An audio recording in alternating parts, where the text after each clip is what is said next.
Good afternoon, everyone. My name is Alita Faber, and I'm the Learning Communities Director at Mental Health America of Palm Beach County.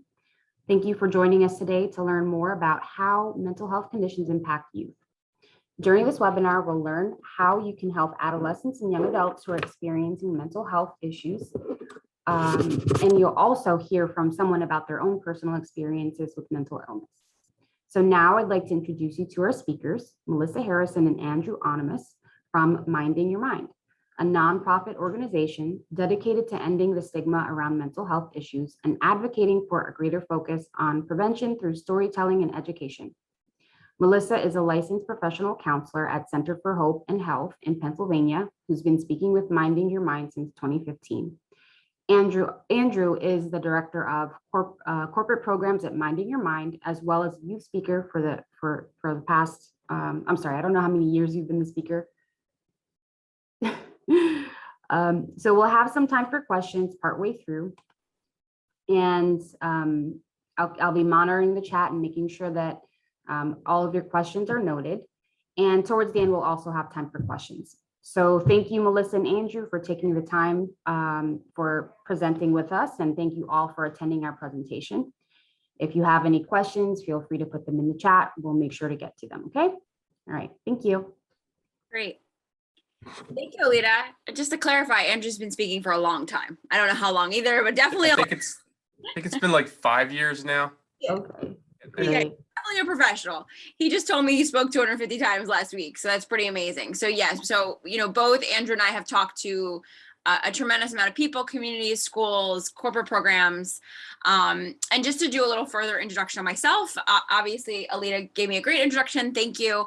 But I am a licensed professional counselor. And my name is Melissa.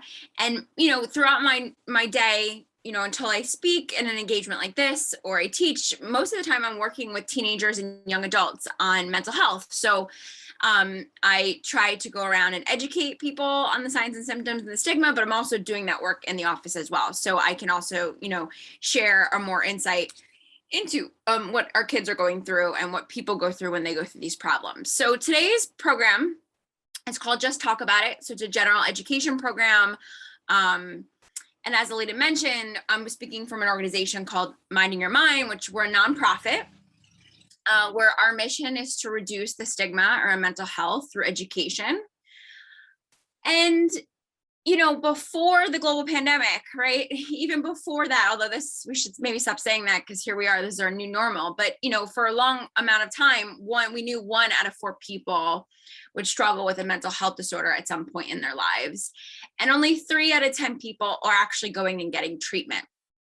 And to me, that's a pretty harsh number. If I think about all the participants viewing this webinar right now, and I think of 1 out of 4 people will have a heart attack at some point, and only 3 out of 10 of those people will go see a cardiologist. And I'm a cardiologist, I'm feeling very concerned about this group of people. And so that's the way I sort of walk out into the world and think about humans on the street as a clinician, that so many people are struggling and not getting the help that they need and they deserve. And when we look at the reasons why that is, there's a myriad of variables, but one of the biggest variables is that people feel shame. They feel that stigma is still tied to going to get help. The people who are the most likely to say, oh, that's weak, or I can do this myself, may actually be people who are struggling with depression, because oftentimes that is a depressive cognition that you have because you're depressed. You feel like I should be able to do it. I should be strong enough. What's wrong with me? There's negative thoughts that come with depression. So we want to go into schools, into communities, into corporate level meetings to prime people to remember that it's not about weakness, and show those signs and symptoms and get a better understanding so more people can get the help that they need, and we can identify and get people into help. So that's what we're doing here. So thanks for having us. So if we think about how stigma is one of the main reasons why people don't go and get help that they need, this slide, stress means more to me than just understanding what stress is. So this slide talks about how everybody experiences stress, and that stress is a normal response to events that cause tension, or I want to use the word stressful, but are causing some sort of tension in your life. And there's good stress and there's unhealthy stress. But I think about stress, even more directly involved with stigma. And, you know, especially with like the pandemic and everything everyone is going through, there's a lot of instances where maybe two people in the same family or at the same workplace may be going through a similar thing, right? So maybe both of you are helping your children at home and with their education because they have to come home for like a 2-week block because someone got COVID. And maybe both of you at your workplace are taking care of ailing parents, both worried about your parents getting COVID-19 as older people. And maybe you're both going through stress about potentially having your company like, you know, do layoffs or something through this pandemic. So you have two people who can go through pretty mirroring experiences, both experiencing stress. And one person goes on to develop a mental health disorder like depression and needs to go get treatment, and the other person doesn't. And I think that shift, the difference in experience, can sometimes drive division or increase stigma, because some people on one side might say, well, I'm going through the same thing as her. You know, why does she need therapy? Like, why can't she just get it together? Or for that individual, they may say to themselves, well, you know, my counterpart over here is going through a very similar thing as me, but why am I the one with depression? Why am I the one that has to go get help? And sometimes, like, stress, because we all experience it, we all experience death in our family, we're all experiencing COVID-19, we're all experiencing all these things. Sometimes it can be confusing why somebody develops something and someone doesn't. And I think of it as the same way as I think about with a physical health disorder. You know, one of the reasons why one person develops cancer and the other person doesn't is biology, right? So there's genetic factors that predispose one person to get a mental health disorder than the other. Genes are incredibly instrumental in developing anxiety disorders, depression disorders, eating disorders, addiction, bipolar, schizophrenia. Like most of the mental health disorders that you've heard of that, you know, people are struggling with, they had a predisposition genetically to that. And then also, like, when I think of like physical health, you know, if you grew up in a home where you were modeled washing your hands, nice clean hygiene, getting your good fruits and vegetables, getting good sleep, taking care of yourself, if you were modeled some of those skills, you may go out in the world and be less likely to catch a cold. If you're eating your broccoli, you know, you may be less likely to develop cancer, which is genetically predisposed, but sort of the environment pulls the trigger. If you grew up in a home where mental health wasn't talked about, or you were only modeled skills like drinking to cope with your stress, you may become an adult who's even more predisposed beyond your biology to develop a mental health disorder because you were never modeled how to cope. And so one of the things that treatment does is that, you know, reteaches what maybe their culture, their environment, and their parents like didn't model for them in terms of developing the right skills to manage mental health problems. And so when we look at people about why, you know, one person is developing mental health disorder and another person isn't, there's a lot of factors that go into that. And a lot of those things are out of that person's control in terms of developing it. And then in terms of there is hope to fix it, you just have to develop those right skills and learn your own biology. And so some of these factors I've already named, some of these factors are pretty obvious, right? You know, sometimes children react to the parents' divorce in a negative way. There may be relationship issues for people that cause stress and anxiety. There may be bullying, or a child is having a really difficult time coping or strategizing socially. And then the big one that I always touch on is social media. I mean, it is really unbelievable. Even in the last, so I started speaking in 2015. So like even in the last like 5 to 10 years of me educating people on mental health, I've seen every couple of years, I still feel like it's getting worse and worse. It's not getting better with how social media is influencing our younger generations. You know, when I was in high school, I was not invited to all the parties, admittedly, but I didn't really know all those parties were going on. So I didn't really feel really straightforwardly rejected all of the time. When you're a teenager and you are engaging in social media platforms like Snapchat, TikTok, Instagram, and people are posting what they're doing and they're doing it without inviting you, you know, kids are feeling an intense feeling of rejection that they've never felt before. And humans are social beings. We're pack animals. You know, no matter how good your self-esteem is and how well adjusted you are as a young teenager, you're still going to be affected by rejection. That's sort of within our natural instincts. And so that's really difficult. Another thing that happens when you start to develop depression and anxiety is that you start to feel like alone in that experience. Like I'm the only one that's like dealing with this, or I'm the only one that's in a bad mood. Everybody else is happy. And then you go on social media and then inadvertently everybody's putting their happy face forward. And so it just like reinforces that belief. It's not always appropriate for people to put up super negative, diary entries on social media. We also kind of think that's weird, but the fact is that most kids are going online and seeing other people's best face forward, filtered face, edited face, happy face. And so young, impressionable teenagers are taking that and going, well, I'm the only one that my chin looks weird in a picture, or I look a little chunky from this angle, or I'm the only one that looks unhappy, or I'm the only one that doesn't have more than one friend.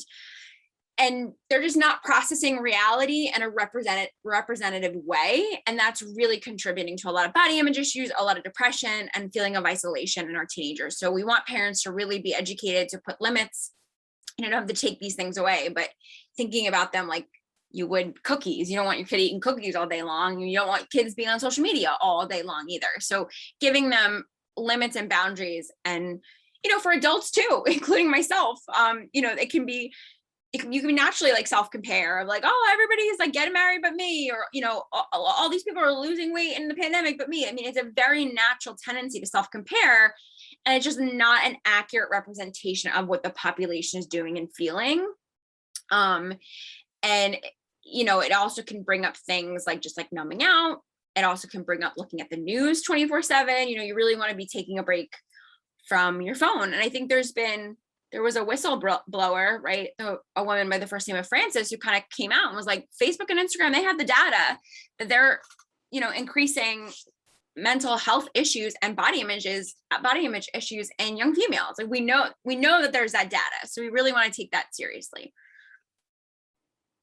Okay, so as we go through life, and maybe we're dealing with some of those factors like a divorce or a child is being bullied,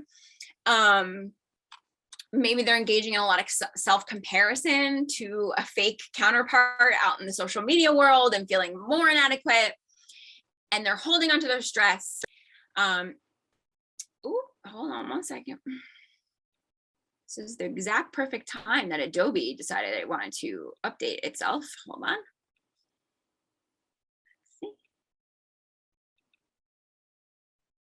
Andrew, am I back? Am I good? Yeah, you're good. We didn't lose you.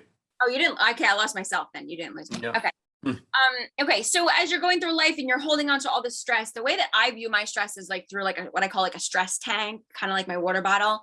And I can just like feel the levels rising, right? And so when we were just living normal life, bills and relationship issues and stress and work got me to here. And then the global pandemic got me to here, and I could just feel myself spilling over. And one of my indicators of spilling over is I start crying. Like I'm not a big crier, but when small things happen and I start crying, I know, oh, my stress tank is up to here. I'm spilling over.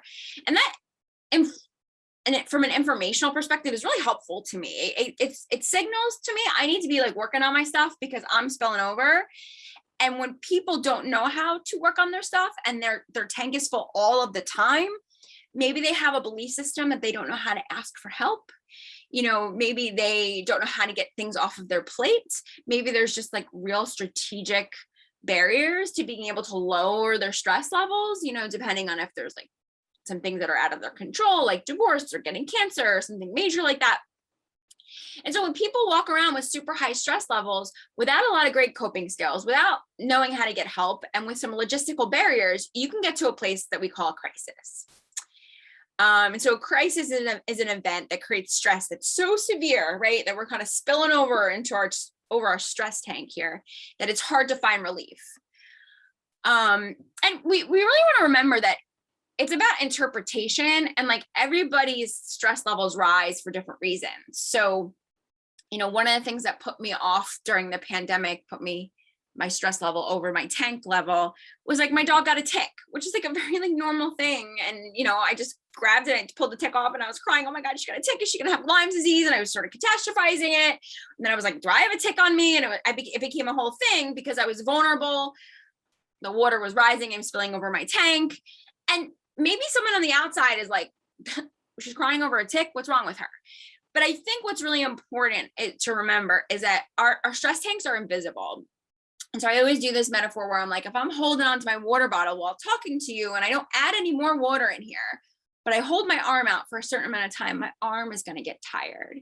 If I continue to hold this water bottle out while I'm speaking, it's going to get tired, and I don't really work out. So my arm's going to get real tired real quick. And eventually I have to put the water bottle down. But if someone came to this webinar a little delayed and they see me complaining about my water bottle, they don't know that I've been holding on to for X amount of minutes. They don't know the previous things that happened in my life that maybe make me more vulnerable to heavy rising in my levels. These things are invisible. And so we really want, especially parents, we really want to watch our judgment and our reactions, especially to our children's interpretation of a crisis, because often kids, they'll double down on you. If you're like, oh, don't worry about that, that's ridiculous, or oh, you have friends, why do you care about that?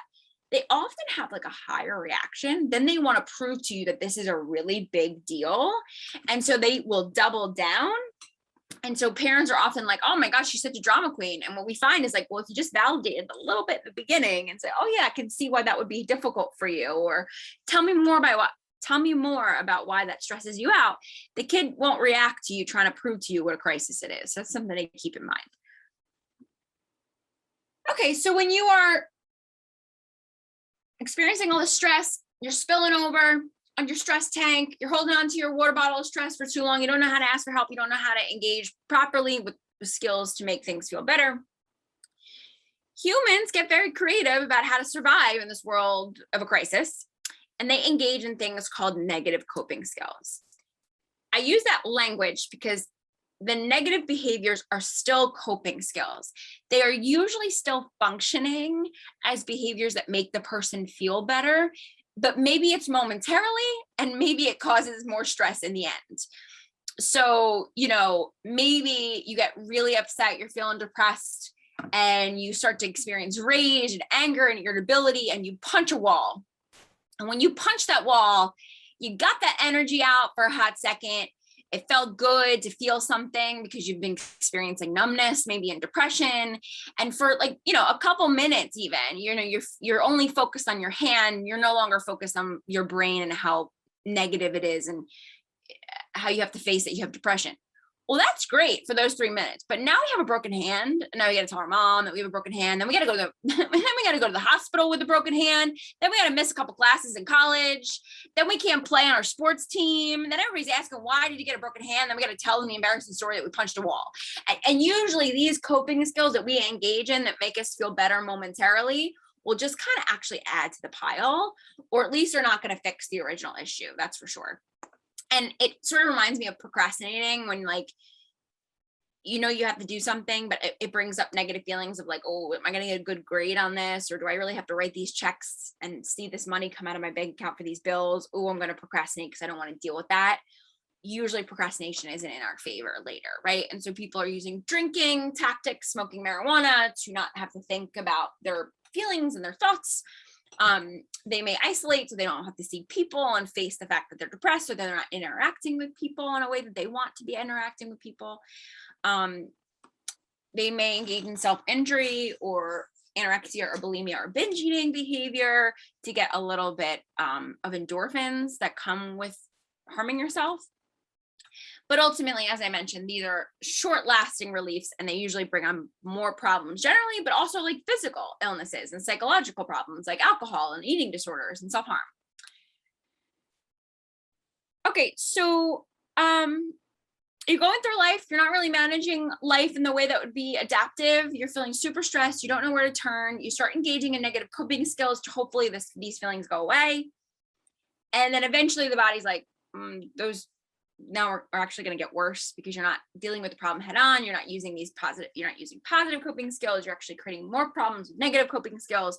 And then this is where like full-blown mental health diagnoses start popping up. So anxiety is the first one that I'm thinking about. Generally, anxiety gets a bad rap. So anxiety, when we just use that word anxiety without using anxiety disorder, it's a natural response to stress. So we have evolved from cavemen, but we still have the same evolutionary responses as cavemen to stress. So the same parts of the brain that are getting enacted for being in front of a bear, for example, maybe getting enacted for having to pay bills, right? And so the stress levels that and the interactions that our bodies have that are supposed to be having with an actual scary bear are happening with bills, bullies, divorce, death in the family, fighting with friends, just all these stressors, we're having that same reaction. And when you're having that reaction a lot, when your alarm system, your fight or flight alarm system is going off all the time for things that are maybe everyday things like homework, grades, when it's going off all the time because you're being bullied. So maybe that is a real big stressor in your life, but it's happening every day. Humans are not wired to be experiencing fight or flight every single day. When you're having those experiences every day, you have like an overactive alarm system. And then that's kind of what an anxiety disorder is. It's like your fight or flight, the evolutionary response to stress is just going off all of the time. If people don't know what generalized anxiety feels like, I always give the example of if you ever set your alarm to 7 p.m. instead of 7 a.m. and like you'll wake up in a panic and you're like, and there's like a cold sweat and you like feel hypervigilant, your chest is beating, you can't really move, you're like, where am I? What's happening? Oh my God. People with severe anxiety disorders feel like that like every day. So, and that's a really difficult way to live, right? And so that can become really problematic. You can have, psychologically problematic, interpersonal stress. And so people are acting very hypervigilant, like in the fight or flight, right? So there's excessive worrying and like in that vigilant state, like what if this happens? What if that happens? Thinking about worst case scenarios, having an impending sense of doom or danger. Oh my gosh, when you wake up like that and you're like, oh my God, what time it is? What time is it? It's hard to concentrate. It's hard to know where you are, like what you're about to do, what day it is. You feel jumpy and tense and you feel irritable. And because this is a fight or flight response, underneath that anxiety, you're going to get rapid heart rates. You're going to get rapid breathing. You're going to get shortness of breath and chest pains, dizziness, nausea, sweating, trembling. If you see this, anxiety symptoms look a lot like if you were just like went to a haunted house and got scared the bejesus out of you because you just saw like a fake ghost, right? It's the same physical experience. It's just brought on by different things. I think it's also interesting with the physical symptoms, while we're still sort of in a global pandemic, that some of these symptoms overlap with COVID-19 symptoms. And typically, if you're anxious, you might be worried about getting COVID-19 especially. And although I'm not a medical provider, I am an anxiety expert. And so I'd like to point out that anxiety like this, like really rapid heart rate and rapid breathing typically are more acute in an anxiety like panic attack. And that doesn't usually last for days and hours. So if you're having a difficult time breathing over a long period of time, you definitely want to reach out to a medical professional. And also to point out that fevers do not usually accompany anxiety reactions. So if you're having other symptoms of COVID-19, other than these, we definitely want to talk to a doctor.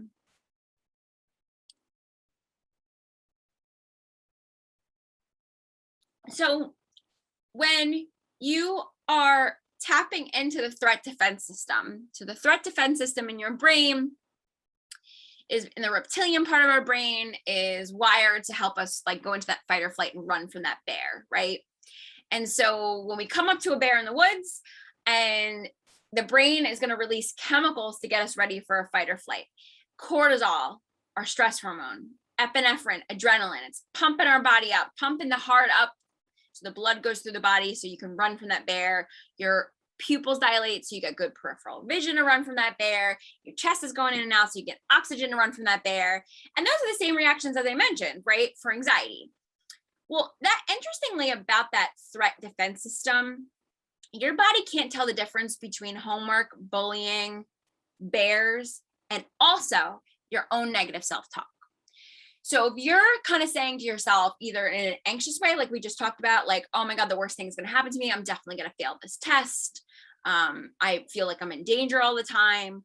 Or you call yourself like fat, ugly, and stupid over and over again. Your brain is recognizing that as a threat. And so your brain actually is still sending out those chemicals because it can't really tell the difference. And what we know in the research is if you produce cortisol, that stress hormone, over long periods of time, because every single day you're calling yourself fat, ugly, and stupid. And you're just releasing those fight or flight chemicals all the time, that has a positive correlation with the development of depression. And so here we are with we're making ourselves more likely to develop depression. Okay, so depression is officially a mood disorder. It is characterized by persistent sadness and loss of interest, feeling down, depressed for teenagers, men, children, and anybody who's not super in touch with themselves emotionally. It actually may look more like irritability and anger and not sadness. This is not just like feeling in a bad mood. This is having a down, depressed, sad, or irritable mood every single day, most days of the week, for weeks up into months at times. It is what I call like a brain disorder. So there's literally things that are happening in the person's brain. It may be caused by the way the person thinks, but as soon as you're thinking negatively, you start to change the chemicals in your brain, or the chemicals in your brain started changing the way that you think. It's a bit of a chicken of the egg, but either way, we start thinking more negatively and we start having chemicals that are making us feel negative. So those things are both happening. They just, the causal and the maintenance variables can go back and forth. So it is absolutely not a moral failing or a weakness. This can happen to anyone at any time. And you want to be aware of it so you can kind of catch it. I know that I struggle with not full-blown depression, but definitely a lower mood during the winter, which is something different called seasonal affective disorder. But I remember last year, sort of still in the height of the pandemic, and feeling the winter air coming and like this time of year, and just feeling like, oh God, like almost like depression's coming. Like I just could like smell it in the air. And so I know my triggers, I know my circumstances. So I tried to be preemptive, and I got out and I started walking every morning. I made sure I was doing my coping skills, sometimes I take 2 showers a day because showers make me feel like I'm in a good mood. So during the winter, sometimes I'm taking 2 hot showers a day. I got my podcast lined up. I got my music playlist to be right there next to me if I need it. I know walking helps. I know interacting with people helps. So I quickly made plans. So I'm doing a lot of preemptive stuff to prevent this from happening, because I know myself really well, because I don't have shame and I have a lot of self-compassion, and it's just like one of those things I got to do. And that can really be super influential for people if you kind of know yourself that way and you let yourself kind of be introspective without shame and judgment, because it's not a moral failing. It's something that happens to me. Just like I'm like allergic to dust. Like I just have to clean the house. Like it's not that meaningful to me. It affects the whole person in the mind and the body. So depression, because it is a brain disorder, it's going to affect your sleep, your sex drive. It's going to affect your food, your appetite, eat too much, eat too little. You know, people can get into a real spiral where they're depressed and then they sleep late, or they eat too much and then they hate themselves for sleeping in because then they're lazy, and then they ate too much and then they feel like they're going to gain weight, and where's the snowball just can go, right? So you want to get in there and kind of identify all those thoughts. Good news about depression is it can be people recover quite a good amount of time. There's a robust treatment called cognitive behavioral therapy that's usually the gold standard. And there's some really good medications. Sometimes you got to shop around for a good therapist and a good medication, but usually if you stay persistent, you can find good treatment. So we already started talking about precipitating factors for crisis. These are sort of some of the same ones. So I'm just going to skip through that.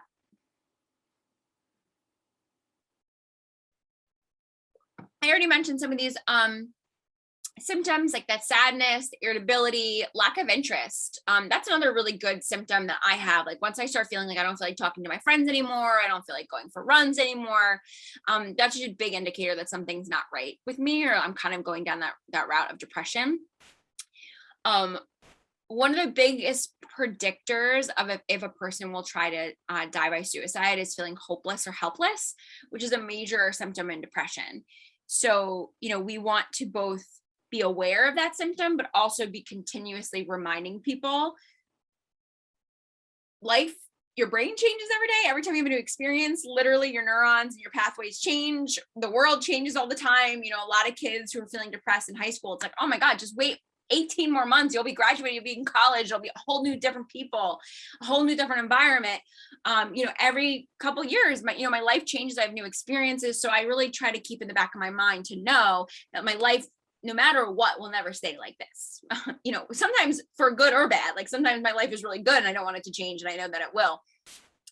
When you're depressed and you're thinking all these negative things about yourself and your life, or you're having difficulty sleeping or eating, you're also going to have difficulty concentrating.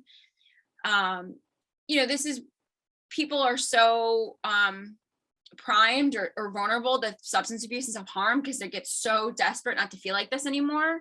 If you just like feel how you felt in the worst moment of your life, and you just like felt the way how heavy your body felt, how you couldn't even think straight, people with depression think like that, often, unfortunately. And eventually, if a person does not get treated for depression, they will naturally have suicidal ideation. I really want to like neutralize that stigma. Just like people with untreated bronchitis will get fluid in their lungs and will get a secondary infection of pneumonia because their bronchitis was not treated, people who are depressed will naturally start to say, I don't want to be here anymore.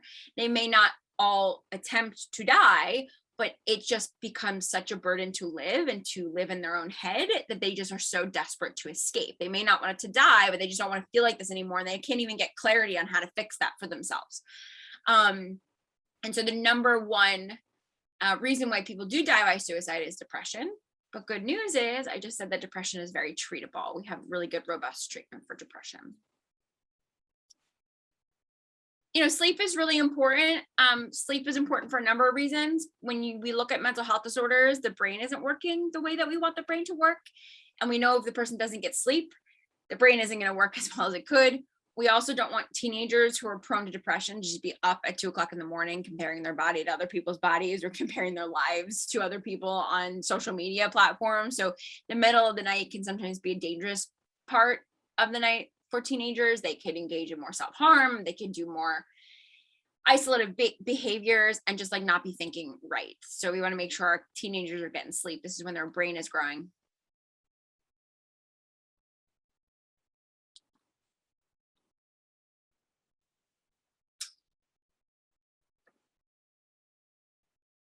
My PowerPoint's a little frozen. Hold on.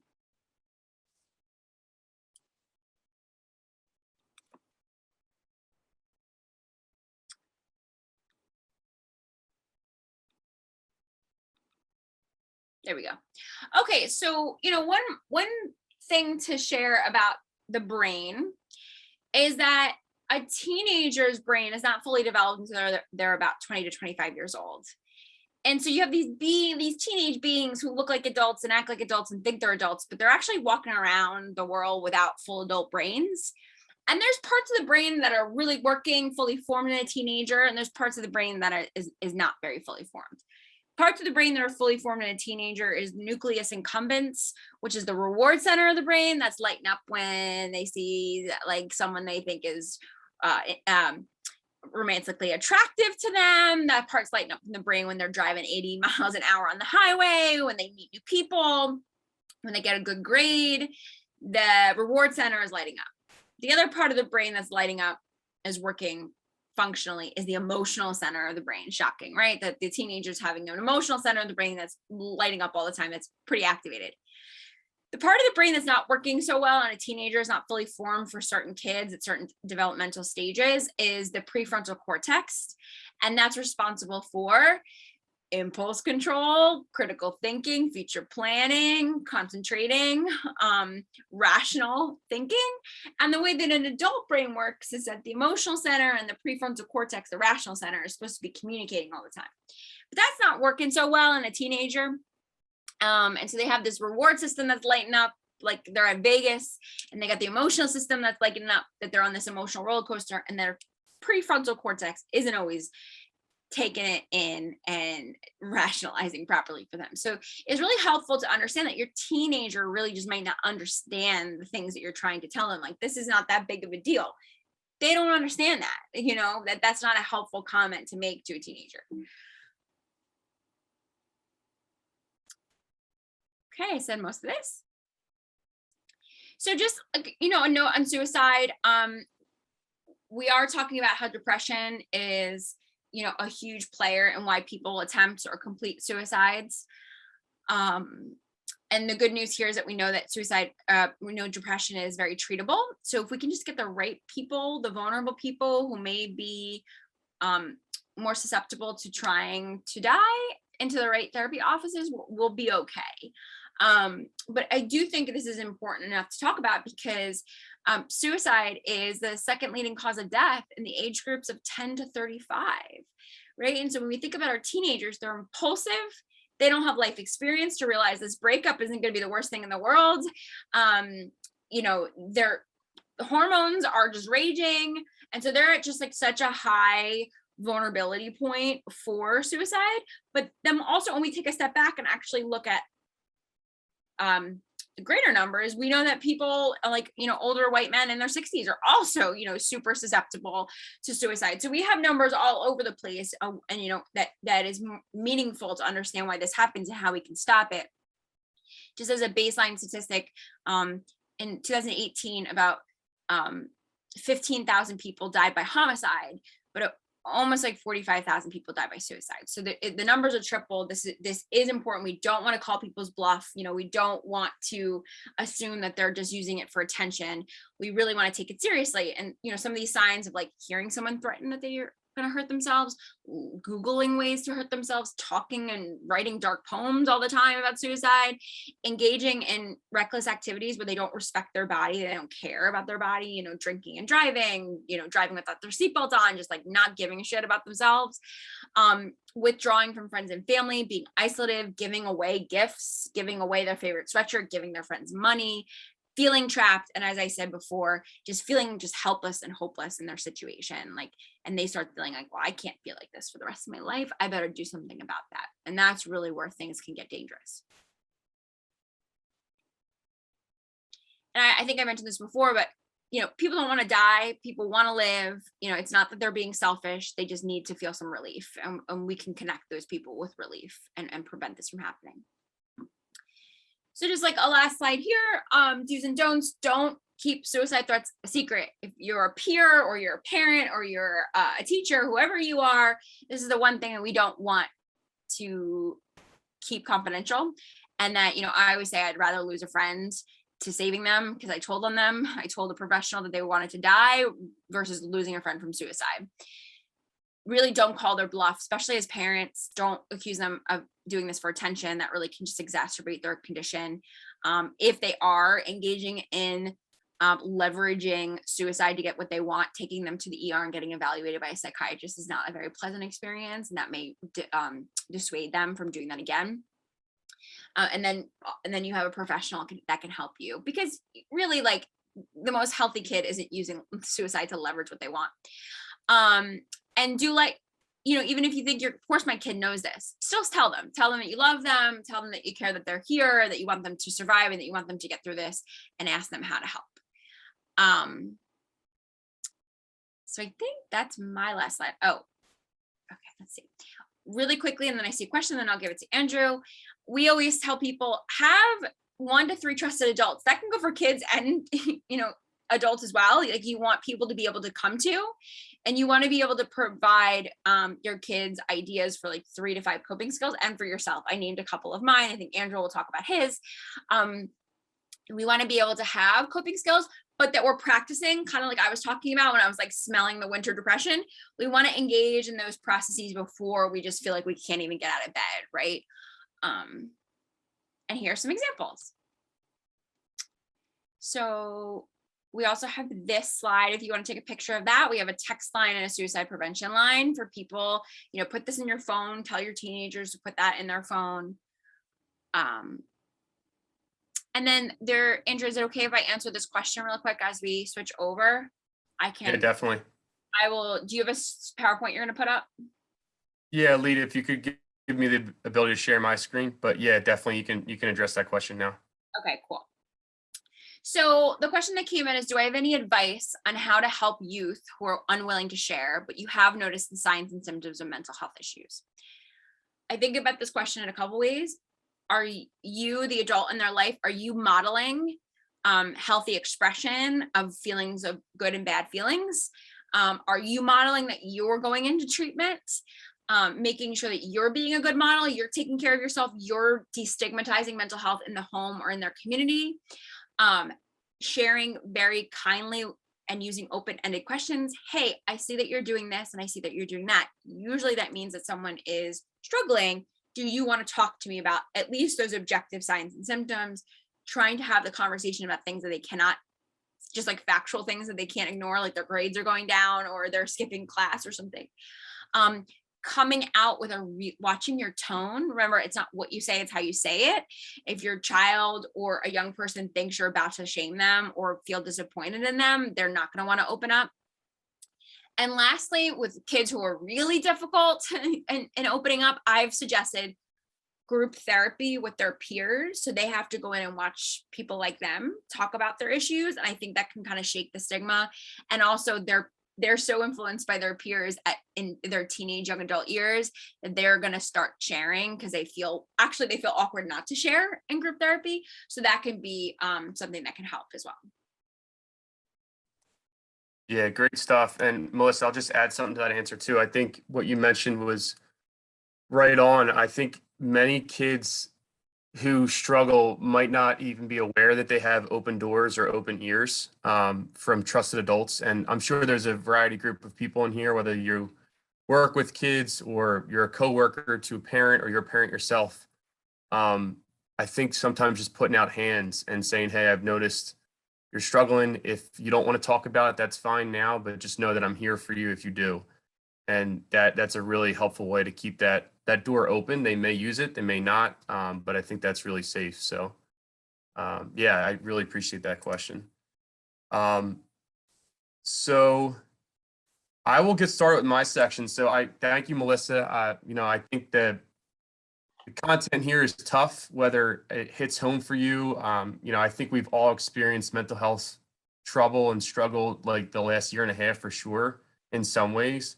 But what I'm going to share today might trigger some feelings, some thoughts. I experienced pretty severe depression and anxiety, and I was suicidal when I was in college. So I go into schools now and I share my story of my symptoms, struggle, but more importantly, how I got help and the steps I took to get those resources, like Melissa mentioned, to connect with trusted adults and to find hope again. And that's what we try to do in our conversations. So before I start, I'm going to share for the next maybe 25 minutes or so. I'm really nervous right now. I have anxiety. I get this pit in my stomach before I speak every time, and I speak a lot. I've spoken over 900 times in the last 5 years in front of, tens of thousands of different kinds of groups and people, schools, companies, whatever. And I still get this same pit. And one of the things that I do before I speak is I do exactly what I did before a track meet, a football game in school, in college, a date, an interview, sometimes a big exam. I do frog jumps. I take a deep breath and I lightly smack my cheeks and it like grounds me. It's kind of like how Michael Phelps used to do his butterfly flops before he would swim. So I'm going to get up right now in my crusty basement here outside of Philadelphia that I can barely stand in. I'm going to shake it out a little bit, do a couple frog jumps, take a deep breath, and then lightly smack my face, and I feel better. I'm ready to go. So I'll bring up my PowerPoint right now. When I started sharing my story a little over 5 years ago, I went on to Google and I searched tough times. And at that point, I was like, still getting to the point to being open and comfortable with sharing what I experienced, because it obviously was tough to do in the beginning and still is some days. But I found this picture on Google and I love this picture. I'm a little lazy when it comes to slideshows too. So I just picked it because I think it's very relatable to everyone, especially young people in the world today. It's so important to know that the reality of life is peaks and valleys, ups and downs. Nobody's perfect. We all have battles. I like this bottom picture for a few reasons. I like the ladders. I think that's a kind of signifying to take one step at a time up these hills and, in our valleys.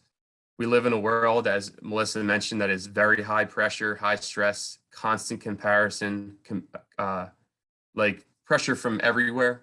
So it's important and honestly necessary to take a break, to take a step back. You know, it's okay to make mistakes. That's what I think those valleys are. And it's also important to get support and help, whether that's a big thing or a small thing. And then I also like the little sun rays at the top right of this bottom picture. They're probably hard to see. And I think that's for a reason. That light at the end of our tunnel, really important to hold on to. I remember when I was at my worst back in 2014, I thought I would never experience one day of peace in my life. And just being able to function and being okay. And now I have that. I've had it for 7 years because recovery works and getting better and support works. So I was a pretty typical kid growing up here in the Philadelphia area. I grew up in a pretty supportive, loving family. I went to good schools, very fortunate in my life. And I always preface that, you know, not everyone has my experience, may not have support, you know, people to lean on, you know, may experience trauma growing up. And I was fortunate to not have had any of that. I remember sports were definitely a huge outlet for me. There's me in 8th grade playing football. I thought I was a beast, and clearly I was not. I was maybe 60 pounds soaking wet. But being on a team, competing was something that I loved and I still love today. When I was in high school, just like so many teenagers, I thought a lot about what's next. Like, what am I going to do someday? Should I go straight into a trade after high school? Should I go to college? I applied to a bunch of schools. I didn't get into all of them. And my grades were okay. You know, SATs weren't the best. I was okay at sports. Then I found this small school called Muhlenberg College. It's up in Allentown, Pennsylvania. I got recruited to play football and run track there.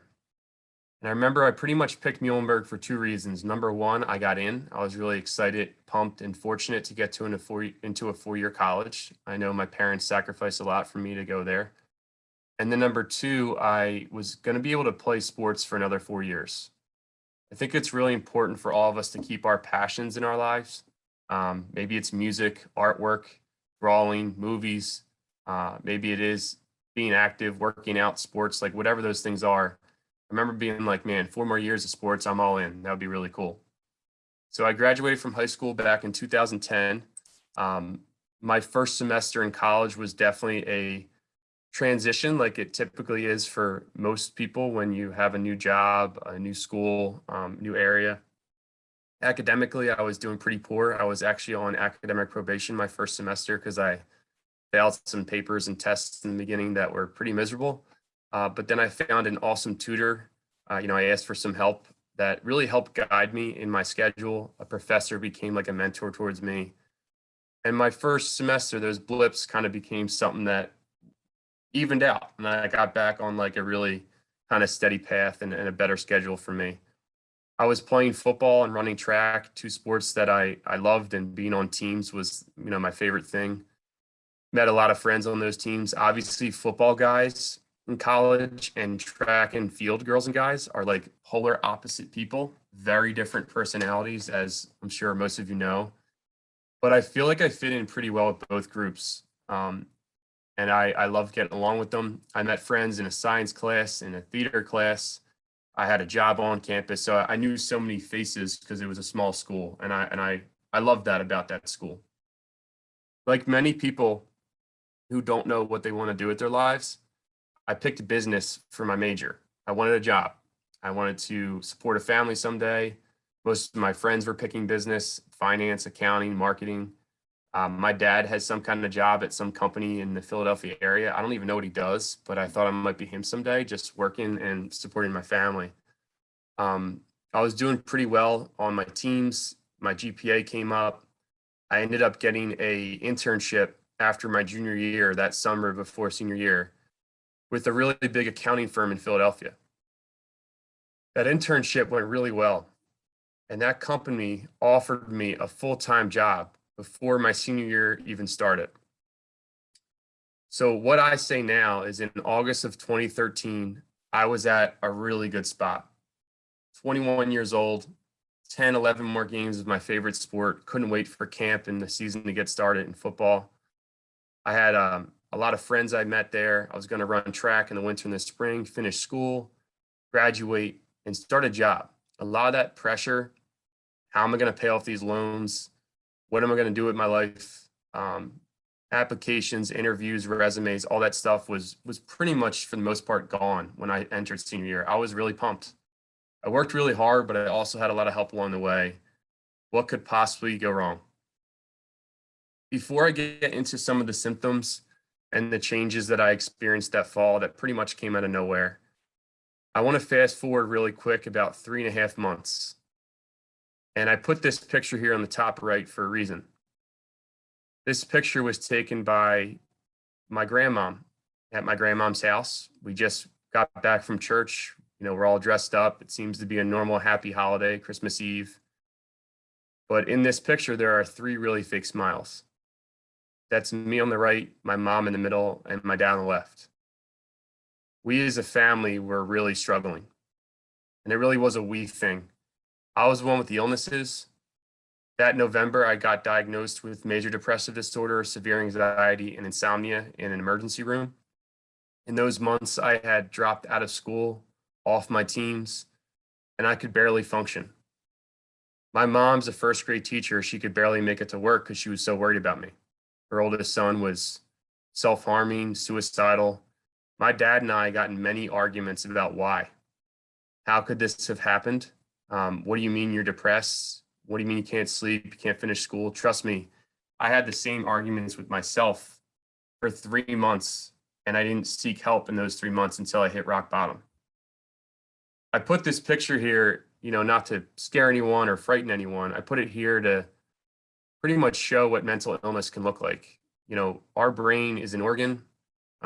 Mental health issues do not discriminate with anyone. We're all human. It can happen, you know, sometimes out of the blue. I think for me, I had a little bit of it in my family and genes, just like high cholesterol, diabetes can run in a family, heart disease. I hadn't slept in 2 months when this picture was taken. No more than 1 or 2 hours every single night and day. And I put this here to show that it gets better. If you ever find yourself struggling, going through something, please seek help sooner than I did. There are people out there who care about you, people who know what to do, professionals. And my family and I now are in a way better place than we were in this picture. And I think that's that really hopeful side, like that light at the end of the tunnel. I truly believe that peace exists on the other side of pain. So keep going, keep plugging along, and be kind. Be kind to yourself. Take a break when you need to. You know, life can be pretty hard. So what happened to me? I'm not 100% sure. And before I get into a little bit my story here, I see a question: what inspired you to seek help? I'll share that in a few minutes, but really it was me not knowing what I was going through and being really scared. When I was experiencing suicidal thoughts and self-harm, I knew I loved life. I knew life was good, but I clearly felt that something was really wrong, and I tried to shake it on my own for a long time. And I also had hands open up. I had people reaching out, checking in on me. They noticed something was off, and it kind of like kept pushing me in that right direction to make that call for help, which I'll get to in a minute. So I'm not really sure what happened. I didn't have a traumatic thing or trauma, a loss, an accident, something like that happened that many people experience when they start to struggle. Like I said, I did have some mental health issues in my family that I overall wasn't aware of. A couple of my aunts and uncles, my mom, they've been on medication in the past. They've seen counselors, which I think is really awesome that they've done that, and that they're healthy and overall like doing pretty well. But we never really talked about it, right? We kind of swept it under the rug. I actually lost an uncle to suicide when I was 2 years old, my Uncle Kevin.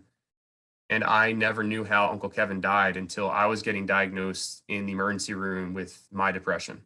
I think that's the first time that conversation opened up. So again, I think that stigma, that shame of talking about mental health is going away. We need to, because it only helps people feel less alone, might validate their experiences, and might promote seeking behaviors, which we really hope to have. And we're having right now, which I'm thankful for you being here. So the first symptom that I noticed that fall was sleep. I had a minor injury on my back. I called it my back boob for a while. It was this big like swell up that I had in football practice. I've had plenty of injuries and stuff happen in my life that I pretty much got help for and got better.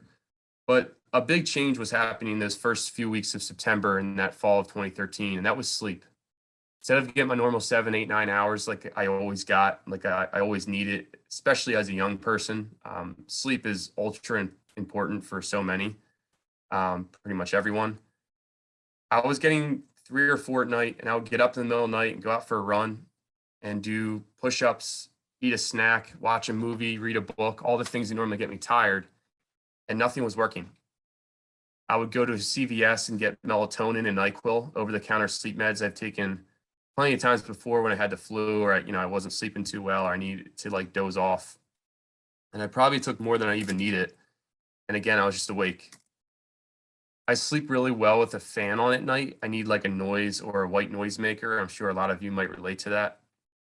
I went to Home Depot and bought this huge industrial fan, this big like box fan that my roommates called my jet engine. It was really loud.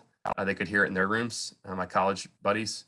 And it wasn't working. I was just awake. I was like, what the heck's going on? A few more weeks went by and I noticed all of these other things changing. My concentration in class was way lower than normal. I had difficulty paying attention to a lecture, to a teacher, professor. I wasn't taking notes. I wasn't doing my assignments on time. I was falling behind with a lot of my schoolwork, which was out of the norm. At that point, I'd become a Dean's List student my junior year. And now I was like missing stuff. I slowly start to skip practice or at least like maybe a meeting, a workout in the morning, which I love that structure. That structure in college of being a busy student athlete was something that I thrived on, and so many people with routine do. So when routine's thrown off like it was for me here, I was really kind of getting disoriented. My energy was way down. I started to lose weight. My appetite went away. I had stomach aches when I would eat, and I just wasn't interested. I didn't feel hungry. So it became much more of a physical thing too, in addition to, obviously mentally and emotionally. One of the biggest changes was laughter. I'm a pretty goofy person. I laugh at a lot of things. I love comedy shows. I love Family Feud. Steve Harvey is my boy. I watched him almost religiously. And instead of staying up till midnight watching Family Feud with my roommates, I would be by myself up in my room or in the cafeteria, one of my favorite places on campus where I would laugh a ton, eat food, hang out with friends, teammates. I would get a to-go box, grab a sandwich, a drink, and walk right by my buddies. And instead of sitting with them, or at least trying to, I often would either sit by myself in the back or go back to my house and lock my door in my room. And these were big changes for someone who's pretty social like me. Consistent things going on for weeks and months, not just a bad day, not just a bad week like we all have. Definitely a pattern was going on. I went on to Google and I searched all of my symptoms: lack of motivation, low mood, not laughing, not smiling, losing weight, not sleeping. And I also that pointed me to WebMD. And if you go on WebMD, you'll diagnose yourself with every illness out there. You'll go to a doctor immediately. But I found mental health when I would Google stuff, depression, anxiety. And when I saw that, I thought to myself, Andrew, you have a good life. Like, you don't have a reason to be sad. I know people who struggle with mental health. They have many times trauma, accidents, stuff going on. But I just wasn't aware that this can kind of happen to anybody. And I kept that snap out of attitude, be a man, rub some dirt on it, until I hit rock bottom. I didn't go to my mom. I didn't go to a counselor. I didn't talk to a coach, a friend, a trusted adult, nobody. I just isolated. And that became very scary for me. I had consistent negative thoughts. I started to self-harm. And like Melissa was mentioning, for me, I would often get very angry. It would bottle up and come out as physical stuff. I would punch holes in my basement wall, hit like a stud or a cinder block behind my wall, and always have like a bruise, a cut mark on my hand. I used to bite my arms too. And like Melissa was explaining, when I saw blood or pain, it made sense to me. I was like, that's supposed to hurt. What's going on mentally and emotionally right now doesn't make sense. Why am I in pain? And I kept this attitude of snap out of it. I hit rock bottom when November came. I was experiencing suicidal thoughts. I certainly didn't want to die. I just wanted my pain to end, and I didn't know where to go. I didn't know how treatable what I was experiencing, was. I was very thankful to have had a few friends put out hands. A couple of my teammates, one of my assistant coaches, and they pretty much just said, "Hey, dude, we know you're not yourself. We think you might need help." Those hands all kind of like made me feel like, I guess, a little less alone, made me feel like people were noticing, even though I was putting on this facade that everything was okay. And on a really bad night, I made the most important call of my life. I was exhausted. I didn't think I could make it much longer. And I called my mom. I said, "Mom, something's really wrong. I think I might need to come home." My mom could hear in my voice that I was not okay. I got a little emotional. I started to cry. Everything I was bottling up kind of came out a little bit. My mom picked me up, drove me home. We stopped by a Wendy's on the way home because a Frosty never hurts anything. When we got home that night, a few days before Thanksgiving, I was laying on my living room floor talking to my parents, and I experienced a pretty severe panic attack. If you've ever experienced high anxiety, you might relate to this. I started to shake and sweat. I had trouble breathing. I could feel my heart pumping pretty loud in my chest. All of my muscles clenched up. I felt like I wanted to run away. I felt like kind of like sharp pain here and there. I just went to scream. And it's really hard to explain the feeling. I honestly thought I was having a heart attack at that time. I didn't know what it was. My mom, who has experienced panic attacks before, drove me to where I need to go. I was in crisis. We went to the emergency room at Bryn Mawr Hospital, which is right near my house. I got rolled into the hospital where I had a counselor, a nurse, and a doctor around me. They pumped in some anti-anxiety meds through an IV. They tested my blood. They went through all these signs and symptoms. And then this doctor came in and asked me 3 questions that I'll never forget. The crisis questions which I needed. He came in and he said, "Andrew, are you hopeless? Are you suicidal? And do you have a plan or the means to hurt yourself?" When I heard those questions, in a weird way, I felt a huge wave of relief. I remember thinking, this guy's asking these questions for a reason, because he's seen people like me before and he knows what to do. So out loud, for the first time in those months, I was honest. I said, "Yes, I am hopeless." And hope is so important. It's the backbone of many of our struggles. I didn't think I would get better. I didn't think I'd get to a place that I've been in the last 6, 7 years. And that's very hopeful side. 2, I said that word out loud. I said, "I am suicidal."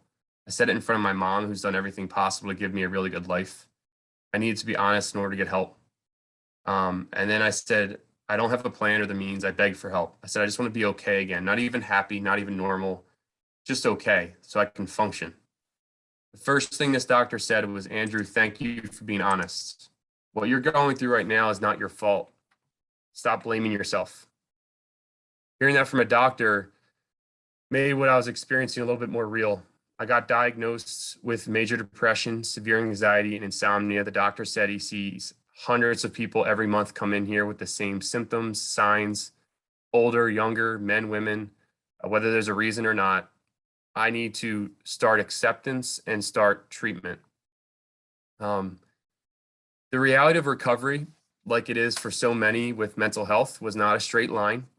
It wasn't medication, counseling, and then I was back to being Andrew in like a week or 2.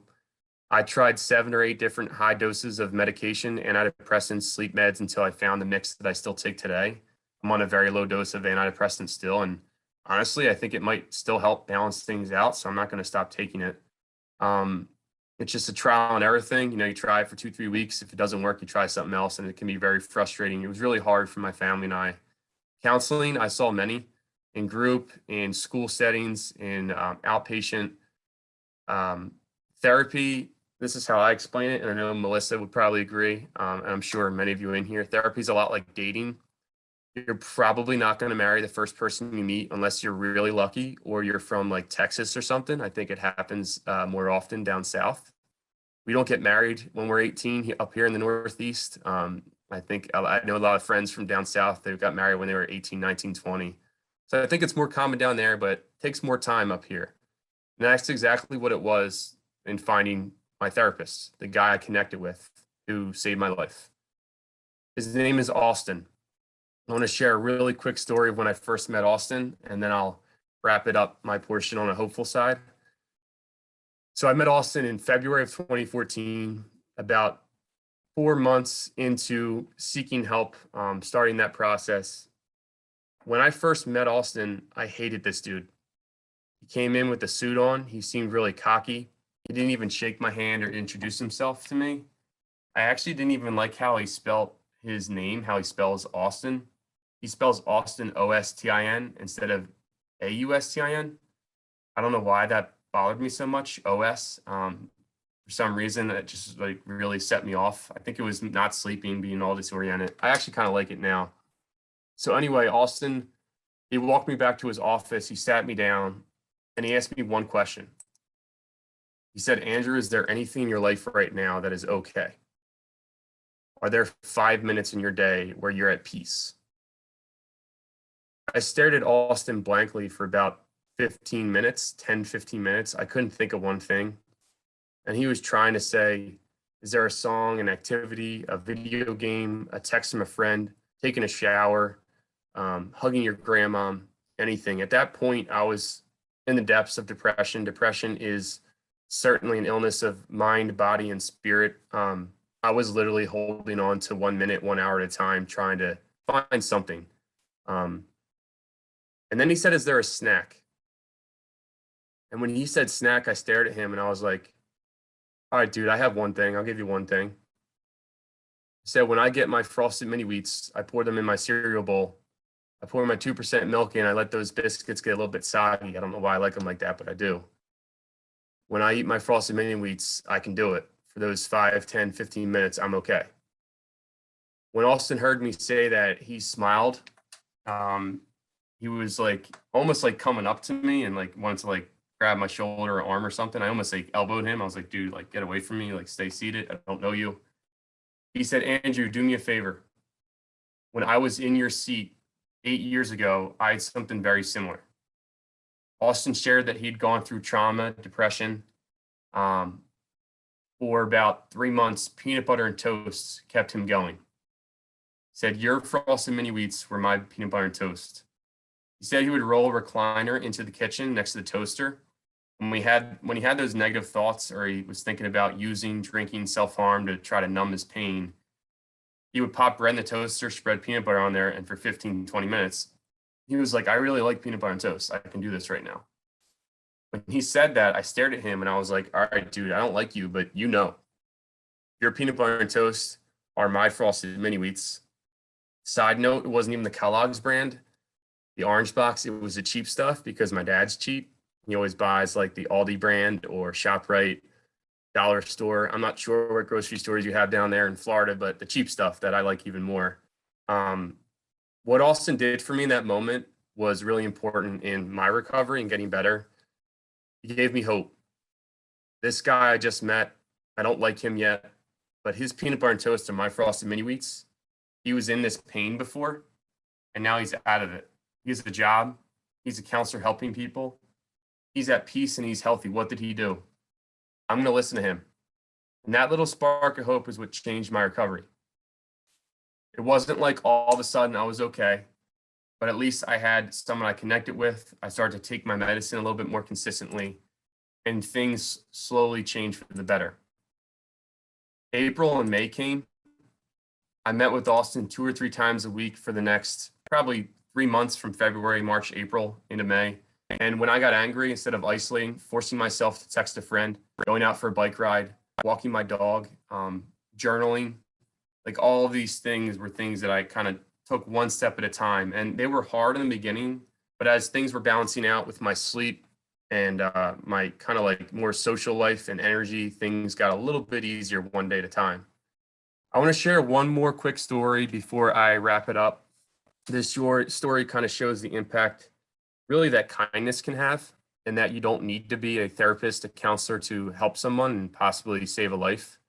So I don't know what made me do this, but about 3 weeks after I met Austin, I went up to my college, an hour north of where my house was. And I just went up there to share what I was going through with my teammates. I was supposed to be the captain of the track team, and a lot of my teammates thought that I dropped out of school. They thought that I got in trouble some of them thought I had cancer. They had no idea where I was because, again, I think some of the shame and stigma around mental health, I wasn't really sharing yet, and my family wasn't because we didn't know what recovery was going to look like. I went up to them before practice and I told them what I was going through.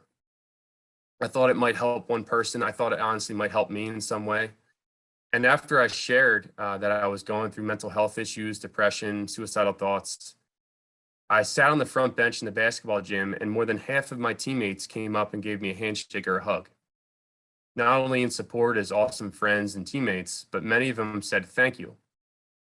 They said thank you for reasons, because what I was sharing hit home for them, whether it was themselves, family, friends, people they knew, depression, eating disorders, bipolar, suicide attempts, addiction. All of these stories that I didn't know one of them before were shared to me from my friends. I didn't know. I wasn't aware. I had people giving me resources, saying I'm an open ear, saying I'm here for you. That helped me out a lot. One of my teammates came up to me, gave me a hug, and went out for a run. He's on the left here in this article. His name is Jason. He's a cross-country runner. He gets his miles in before practice. It's also obviously one of his coping skills to go out and clear his mind for a run. He's one of the quietest kids on the team, which makes this story even cooler. So during his run, he said he had some things on his mind from what I was sharing, his own struggles, and he ran into a scary situation. He was running over a bypass bridge near our school over a busy highway, those bypass bridges over highways. And he was on the sidewalk and running over that bridge and heard a little girl, what seemed to be a little girl, crying. He looked to his left down a little hill, and on the ledge of the bridge was a 10, 11-year-old girl sitting there by herself, completely alone, freezing cold out. She was sitting very awkwardly. She had both legs up on the ledge. And my friend Jason had the courage and the kindness to stop his run. He slowly approached her and he said, "Hey, are you okay?" That girl turned around and realized what he was going through, or I'm sorry, why he was there, was maybe for a reason, but she said, "No, I'm not. Go away. No one wants to listen to me." Jason, in response, said, "My name is Jason. I will listen to you all day long." That's all he needed to say. He wasn't a counselor or therapist. He was a stranger saying, "I'll listen to you." This story kind of came out after this girl started to talk. She opened up. Jason learned immediately that she was in pain and needed help. Thankfully, two women walked over about 10 minutes later. Jason called them over. One of them had a cell phone. They called 911. Police showed up 3 or 4 minutes later. One of the officers approached the girl slowly, grabbed her safely off that ledge, talked to her, and drove her immediately to where she needed to go. And that was a hospital nearby where she was seen by nurses, doctors, counselors, professionals who knew how to help. That may have been step one. One of the officers came back to the bridge to write a report with Jason to finish, obviously what was going on. And he said to Jason, "I don't know what you did or what you said, but thank you. You very possibly could have saved the girl's life today." This girl opened up. She was suicidal, in a lot of pain, and had nowhere to go. I think all it took in that moment was someone putting out a hand and saying, "I'll listen to you," to prevent something bad from happening.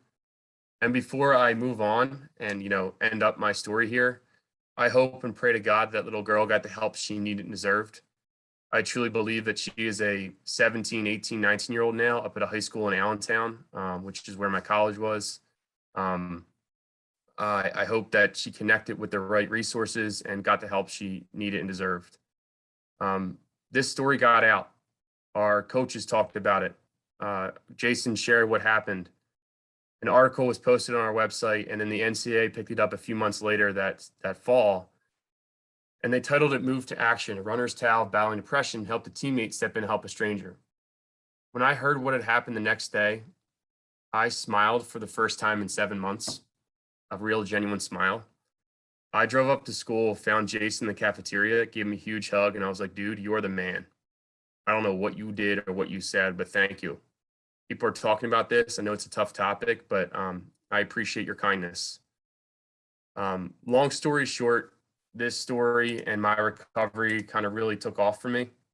I got back on my feet, sleep came back. I slowly worked my way back into school as I could. I was not healthy mentally, emotionally, or physically for the better part of 7, 8 months that year. So it was really important to take a break and find support and get those things all back on track. Because without those things, it's hard for us to do anything, let alone be a friend, family member, trying to support others, um, or with all of our responsibilities. I like putting these two pictures here as I wrap up. I really am honestly back to life again. I say that I had a before, a during, and an after my struggles, and it really was a we thing. My family and I are in a way better place. I like putting this picture here on the left. That's my roommates, teammates, a lot of my football friends. These dudes are the worst therapists ever. You're like, dude, you're sad. Like, watch Anchorman. That's a funny movie. Or let's go eat a full pizza. That'll wash all your worries away. But what they did that meant a lot is they put out a hand. Like I said, they checked in on me. They didn't need to know what to do, and they tried their best to connect me with people who could help. And I'm very thankful for that. I think we're even closer today because of kind of our experiences.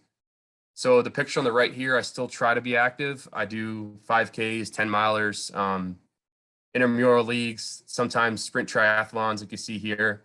I stink at them. I'm a land mammal. I'm not good at swimming. I just try to like float around and I guess hold on to old people until I can get back on my bike and swim. I'm a little better at those things. Um, I've worked in business accounting out of college. That was my major. And then I found this organization, Mind Your Mind, 5 years ago. I know I won't do this forever, but I've been speaking a lot. One of our young adult speakers, we have about 15. We do programs for schools, companies, organizations. And the reason we do this is really for these reasons. We want you all to know that it does get better, that you are certainly not alone if you ever struggle, and to please, please seek help if you need it. If it's for you or for someone else, building a team around that person, talking to trusted adults is so important. You're not trying to get anyone in trouble. You're not trying to rat anyone out. You're only trying to get them the support that they might need. So I know Melissa shared a lot about outlets and toolbox. I love this slide. Build up your own toolbox. In order for you to help others, it's important for you to be okay. Self-care is not a selfish thing at all. Always try to have 1 to 3 trusted adults, like I said, connection, taking a nap, going out for a walk, your favorite Netflix show, your favorite snacks, like whatever your outlets are, build them up in your life. And then finally, really important resources are also, these like were shared earlier, amazing resources that are out there 24/7, 365. We do think the first step is to go to trusted adults connection in your life, whether that's an EAP through your work benefits or a counselor at a school, someone like that who can kind of like knows what to do, has seen and heard it all. If you do need that help, but always know you're not alone. So with that, I wanted to wrap my portion up on a hopeful point. I know that we have a few questions in here I'll get to right now, but my life is so much better. I laugh and smile a lot. I have still been kind of long-term recovery. I talk to a therapist maybe once a year. I take my medicine. Personally, I got married in May, which is a miracle in itself. I convinced a girl to marry me. I've been really happy and healthy. I have a job that I love temporarily, and life is good. So keep going. So I know there's a question in here that I think we can probably both respond to. How has your relationship with your parents, especially your dad, changed as a result of your recovery? Has your dad recognized any of the same issues in his own life? So I think men in general are just worse at sharing feelings. I think there's a lot of misunderstanding. Again, a lot of that attitude of like rub some dirt on it. I've been through worse, like this and that. Especially like generationally. Like I think like my grandparents were worse. My dad is getting a little better, and then hopefully like this conversation is more normal now. My relationship with my dad is really good. I think the frustration in the beginning we both had was why do we need help? Was accepting that we were there instead of looking back at where we were before and when we were at peace. We were trying to fight that, and we should have just taken a step for accepting, like saying, hey, like we have an illness or we're struggling right now. Again, it was a we thing. My dad has struggled with a little bit of anxiety here and there. Nothing that has really impacted his life, but we're in a way healthier place now. We talk about a lot of things, including our mental emotional health. with life, those ups and downs. So yeah, definitely in a way better place, which I'm very thankful for. So what's a simple piece of advice you have for all those who are currently going through what you went through? I told my mom once when I was at my worst that I would go through 6 months of that pain to get 5 minutes of peace. You may not think you're going to have 5 minutes of peace now. I know what that feels like. But if you can find those little things that help you through this tough time, this tough week, month, year, whatever it is, until you find the right recipe for you, it's so worth it. Keep trying different things. If one thing's not working, stop doing it. Be honest with the psychiatrist, a doctor, a professional, your friends, like whoever those people are that are trying to help. Just be like, hey, this isn't working out. Take one little step at a time, and hold on to the people around you, the people who make you feel comfortable and okay. Lean on them. I know that might be a lot for them, but I think you'll find that that's been really helpful. And I just hope that this story helped in some way, and I hope that helped. I don't know whether, Melissa, you want to share anything in your experience professionally there? Yeah, I mean, I think what happens, the only thing that I'll say, that I often say this to like parents and community members I speak to that have kids or younger people in their life that maybe are going through something. I think a lot of times, not only is it good to instill hope of like showing them what you've been through, like obviously I've mentioned that with modeling, I think Andrew's mentioned that, but I think there's another angle here too, where you want to find a moment in that child's life that they were struggling and they've overcame it. Because I think a lot of kids are like, you don't understand, it's different than when you were going to school, like you don't get it. But that same child may have had like anxiety about trying out for the hockey team, and it was really anxiety provoking, and they did it and it worked out.